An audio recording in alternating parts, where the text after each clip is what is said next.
Nightclubs, a favourite place for many to go with their friends to drink and dance. But you never know who is planning to do what to you on the other side of the room. It's time to get comfortable and let the darkness take control. Number 1. Earlier this year, when our exams had finished, my friends and I decided that we would go clubbing to blow off some steam and to celebrate. The club we decided to go to was one with 3 floors, with each floor playing a different style of music. So as usual, as soon as we were inside, we decided to split up. As it was post-exam season, the club was packed to capacity, so even though a few of us headed to each floor together, we soon got separated. I'm not sure how long I had been dancing for, but eventually, it was so hot, I felt as if I were going to pass out. So I began elbowing my way through the dancing swarm, towards the air-conditioned seating area near the back of the 2nd floor. Obviously, no actual seats were free, so I just stood in the alcove and tried to cool down. One of my friends, Noor, is Muslim, and so for religious reasons she does not drink, and she definitely does not hook up. She would literally only go to clubs in order to spend time with us and dance. That night she had joked that we were the teetotal twins, as I was banned from drinking due to just finishing up a course of antibiotics. I'm a medic, so I know not to cheat, as I'm not exactly a fan of contributing to the rise of superbugs. With all of this in mind, you can see why it would have caught my attention when I saw her being piggybacked by a tall guy with messy light-coloured hair, who was built like a rugby player. I called her name, but obviously, I could have been screaming directly in her ear and she wouldn't have heard me at the club. I ran after them and grabbed the guy's t-shirt, yanking him to a halt. He turned around, and as he did, I saw Noor's head flop back. She was completely out of it. "Is she alright?" I yelled, pointing at her. The guy laughed and nodded. Yeah. She's just had a few too many and passed out." I can't quite describe the feeling that hit me at that instant. The closest I can get is the jarring jolt of panic that rips through you when you wake up in the morning, check your clock, and realize you slept through your alarm. Noor didn't drink. Does she want water or something?" I said. "Nah, it's cool. I'll just take her back to mine and let her sleep it off there." "I really think she needs water first," I said. At this, the guide takes a step away from me and said that she was a total lightweight and how it happened all the time. "It's alright. She's my girlfriend," he said. I just stared at him for a second and wondered what the hell I should do. I knew I couldn't fight this guy as he was about 3 times my size, but I sure as hell wasn't going to let him take my friend anywhere. But in the time it would have taken me to explain what was going on and ask for help from strangers, he'd be gone, and probably have taken Noor with him.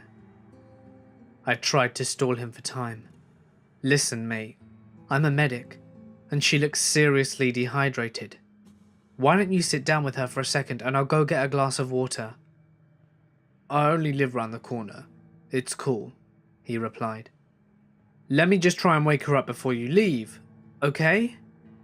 He hesitated for a second, but finally nodded, and together we managed to persuade someone to move, so that he could set her down. "Wait here, okay?" He just nodded.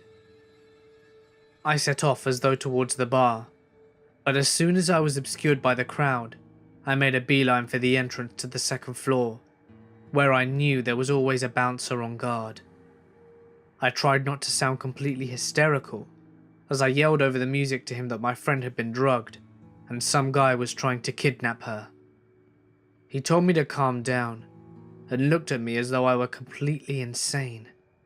Screaming, "I'm sober," at someone is probably one of the least convincing things to say, in order for them to believe what you're saying is true.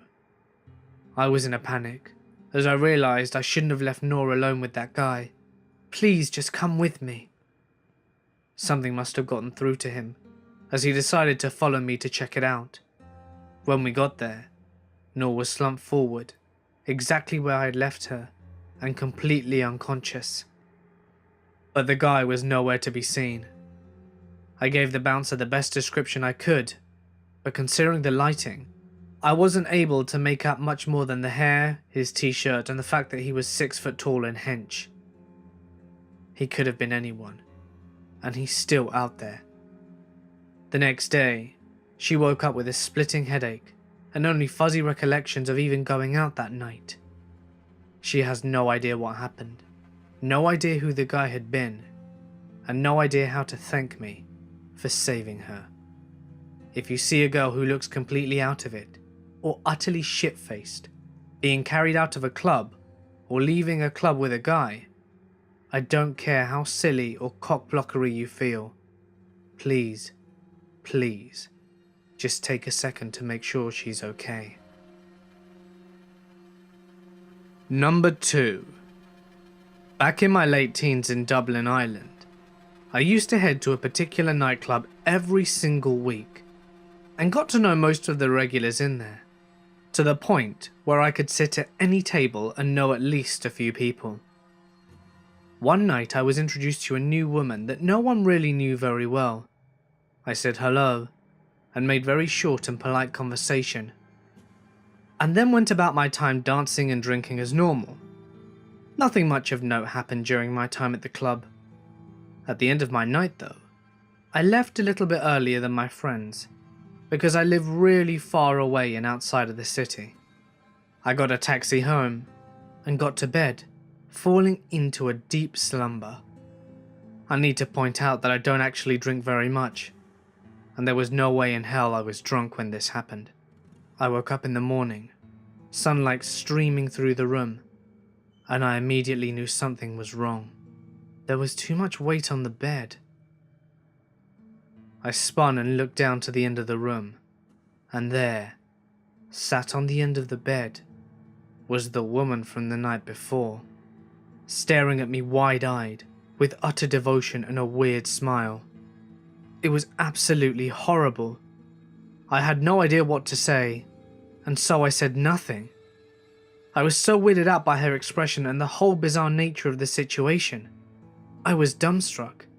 It wasn't a lustful look. It was spooky, obsessive, and insane looking. I know for a lot of guys the idea of having some random woman appear in their bedroom might be a thrill, but this was nothing like that. It was scary, plain and simple. I got up, got dressed, summoned a bit of courage, turned to her and said, "You're leaving. Now," and essentially marched her out the house, telling her that buses leave from the end of the road every half an hour. She left without a word. From talking to my friends and family, I pieced together what happened. After I left the nightclub, she had tried to catch up with me but instead had lost me. She went back, asked around until someone told her the rough area in which I lived, and got a taxi there. She then started knocking on random doors, waking up neighbours, and eventually one of them told them exactly where I lived. She then knocked on my door, and my sister came down to answer. She lied to her, saying that I had been expecting her. My sister was pissed off because she was woken up, but let her in. From there she got into my room and sat there for God knows how long, silently watching me. As it turns out, nobody from the club knew her at all, but we all assumed someone else must have known her. What really spooks me though, is that if she had wanted to hurt me for whatever reason, she'd easily found her way right into my family home and into my bedroom. I'm shuddering just thinking about it. Number 3. I met him one night in a club, and he seemed nice enough. Good looking and friendly. We exchanged numbers at the end of the night, and I looked forward to meeting him again. Nothing unusual. I was 18 and he was in his early 20s. and I spent a lot of time in clubs, so I was comfortable with everything. About a few weeks had passed, and he'd sent me a few texts and we decided to meet for a drink. He offered to pick me up from my house, but as I didn't know him that well yet, I arranged to meet him by the entrance to a hotel on a main road near my house. We went to a pub. I had plans to meet a friend about 9, so we only stayed an hour, and he took me to where I was meeting my friend. We had a short kiss and then left. I was glad it was over, as he was actually not interesting at all. Boring, in fact. He added me on Facebook and I accepted, but I didn't think that we'd speak much after that. I was very wrong about this. A month or so had passed, and we didn't meet again until one night out in our town where we met by chance. He told me he couldn't stop thinking about me. I was drunk and foolishly kissed him as we parted ways again. A couple of days later, it says on Facebook that he's in a relationship. At least this meant he wasn't interested in me anymore, I thought. However, it was not long after that he sent me a text that read, "I am obsessed with you." I told him to stop at this point as he had a girlfriend. He passed it off as just being flirty and told me to get over it. For about 6 months after this, every few weeks he would text me. After the first message happened, he sent incredibly graphic details about how he wanted to have sex with me. I deleted him on Facebook and kept asking him to stop. Sometimes he would include naked photos too. Keep in mind that I never got any further than a kiss with this guy. He texted me once about 10 months into our relationship whilst on holiday with his girlfriend, and told me that he wished it were me, not her. Again, I told him to stop. Each time I turned him down. He'd get annoyed and tell me that he'd never wanted to speak to me again. But sure enough, it was usually less than a month. I'd get a random naked picture again or something. All of the messages I could have ignored, but one night, I hadn't heard from him for a few weeks, and I was home alone, as my parents were on holiday.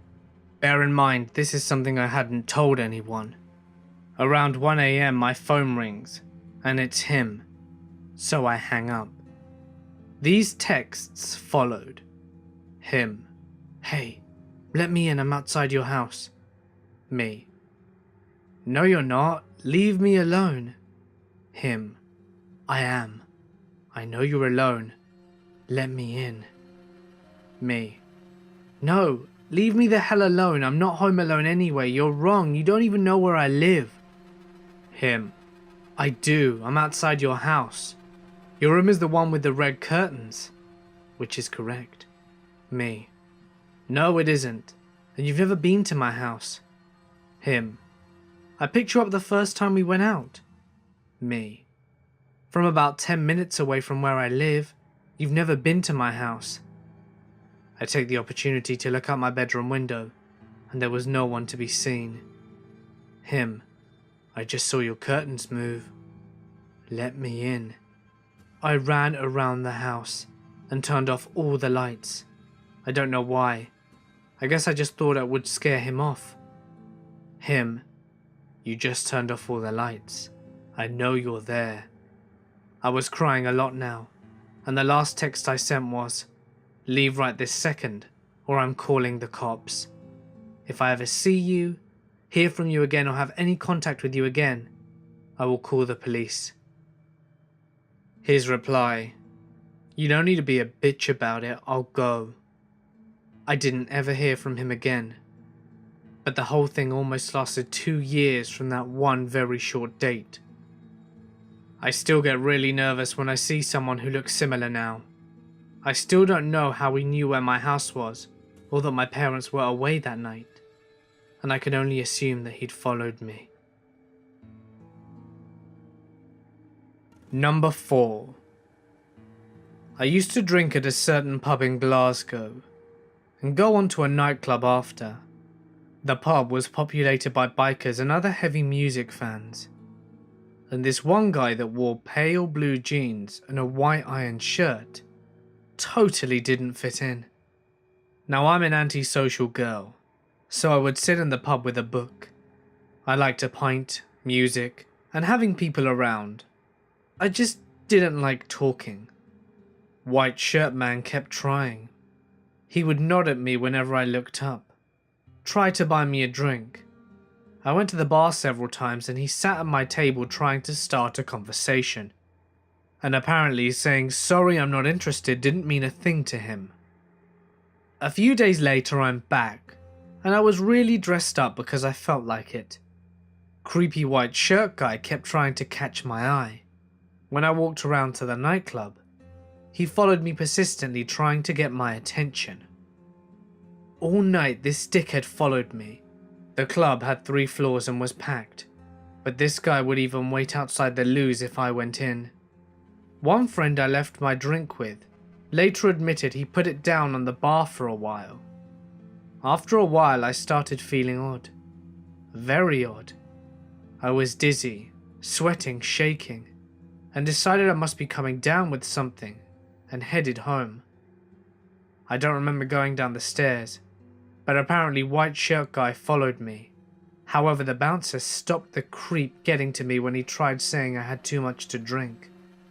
I used to run pubs. The bouncer knew that I knew my limits, and that I wasn't drunk. I was ill. White shirt guy got pushy, and Dal the bouncer ended up pinning him against a wall. However, during this time I wandered off. One street behind the club is the red light district. No idea how I got there, but I was spotted there hours later, walking up the main road by my home. My skirt was ripped.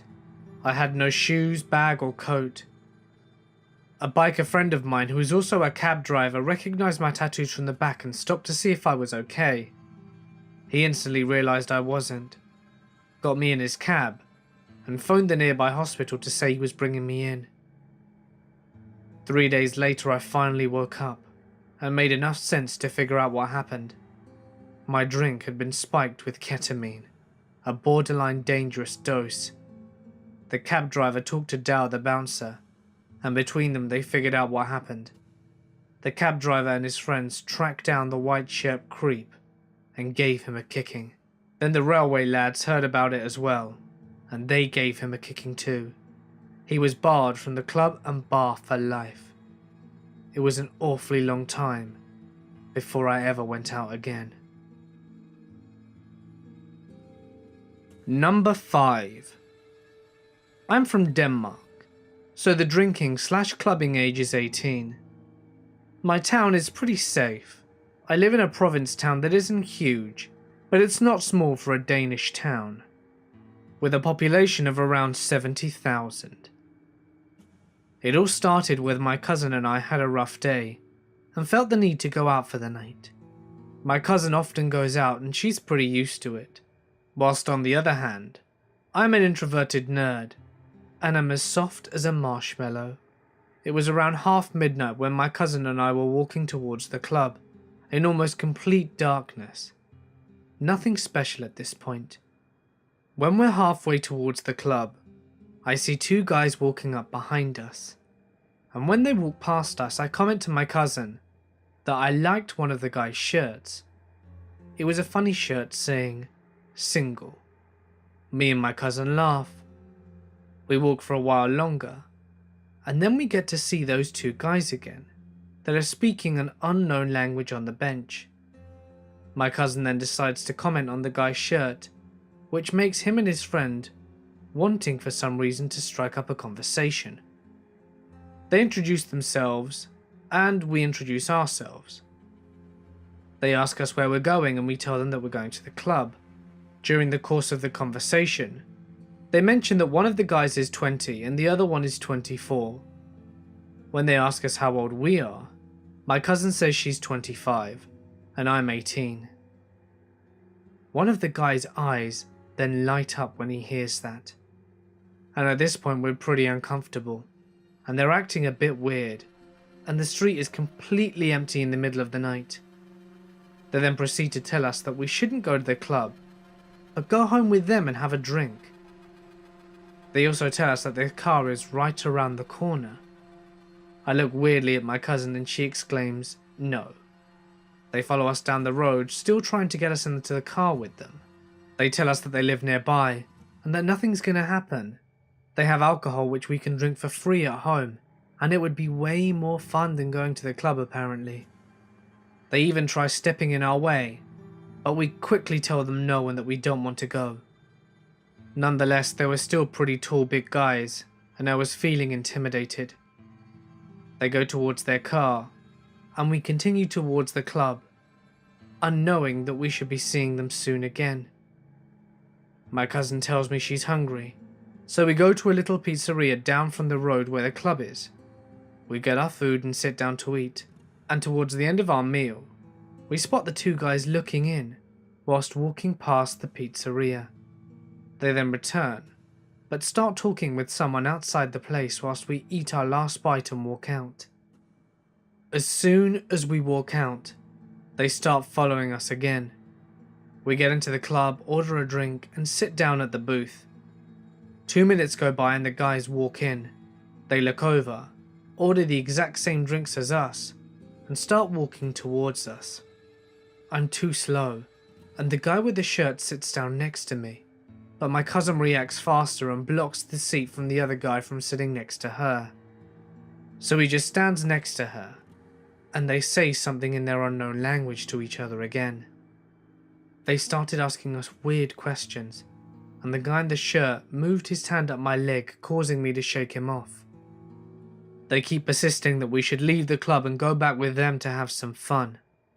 My cousin looks at me, and the guy keeps moving his hand up my thigh. I tell him no and that it's not gonna happen. After this we're going home and that's that. My cousin then proceeds to show them her boyfriend. He's covered in tattoos and looks pretty scary. I think to myself, what the hell am I gonna do now? I have no boyfriend. He asks me if I have a boyfriend. I panic and tell him that I do, and I show him a picture of my best friend. And I also tell him that my dad is coming to pick us up. He keeps saying no. It doesn't matter that you have a boyfriend. We won't tell anyone. Don't worry. We'll drive you home afterwards. Just come home with us. He says this as he gets closer and closer. My cousin then has a great idea. She tells him that we'll call our boyfriend so that we can all have fun together. We leave for a bit to pretend to call her boyfriend and mine, and then we go back, and they're gone. What my cousin then told me sends shivers down my spine. The guy who was mostly talking to her was trying to get her alone and away from me, because he said that they would have an even better time if it were just both of them and me. I know what they were planning to do to me wasn't good, and I'm so glad that neither of us bought into their bullshit. So creepy guys at the club, let's not meet again. Hey guys, it's Mort here, and thank you so much for listening. Always watch your drinks, and make sure no one spikes them, and please be careful with strangers in clubs. It's also with great sadness that I have to announce that B-Buster has left YouTube. I was really shocked to hear it, but in short, it's because YouTube is really cutting down on creepy content ad revenue. You can listen to the whole video over on his channel if you like. If you enjoyed the video, be sure to smash that like button and subscribe, as you won't want to miss what I have in store for you next. I'd also like to thank Victoria for submitting her story for today's video. If you've had a creepy or paranormal experience that you wish to share, feel free to send it to my email, which you can find in the description. Be sure to follow me on Instagram and Twitter @TheMortisMedia, as I post updates and behind the scenes. But anyway, for now guys, I'm gonna sign off. Stay awesome, and I'll see you in the next one.